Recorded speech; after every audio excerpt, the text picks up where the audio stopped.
കുറച്ച് ഉണക്കത്തരണ്ടി കറി വെച്ച് നോക്കാം. അതിനുവേണ്ടി ഞാൻ എടുത്ത തെരണ്ടി കഷ്ണങ്ങളാണ് ഞാൻ വെള്ളത്തിൽ ഇട്ട് വെച്ചിട്ട് കുറച്ച് നേരമായി. വെക്കാനായിട്ട് ഞാൻ മുളക് പൊടിയല്ല, മുളകാണ്. മുളകൊന്ന് വറുത്ത് പൊടിച്ചെടുക്കാം. നമ്മൾ ഈ പാകത്തിന് മുളക് വറുത്തെടുത്തിട്ടുണ്ട്. നമുക്കതൊന്ന് പൊടിക്കാം. നമ്മൾ ഇതുപോലെ മുളക് പൊടിച്ചെടുത്തിട്ടുണ്ട്. നന്നായിട്ട് പൊടിഞ്ഞ് കിട്ടിയിട്ടുണ്ട്. ഇതൊക്കെ കഴുകി ക്ലീൻ ആക്കി വെച്ചിട്ടുണ്ട്. അതിന് വേണ്ട സാധനങ്ങൾ എന്തൊക്കെയാണെന്ന് നോക്കാം.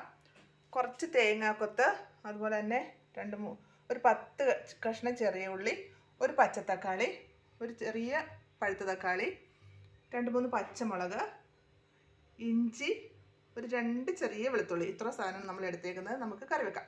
നമ്മളൊരു ചട്ടി അടുപ്പത്ത് വെച്ചു. ആവശ്യത്തിന് എണ്ണ ഒഴിച്ചു കൊടുക്കാം. ഉലുവ ഇട്ട് കൊടുത്ത്, ഉലുവ ഇഷ്ടമുള്ളവർ മാത്രം ഇട്ടാൽ മതി കേട്ടോ. ഇട്ടതിന് ശേഷം ഇഞ്ചി വെളുത്തുള്ളി അരിഞ്ഞ് വെച്ച് ഇട്ട് കൊടുത്തു. അതിന് നമ്മൾ ഉള്ളി ഇട്ട് കൊടുത്തു. മുളക് ഇരുന്നത്, മല്ലിപ്പൊടി ഇട്ട് കൊടുക്കാം.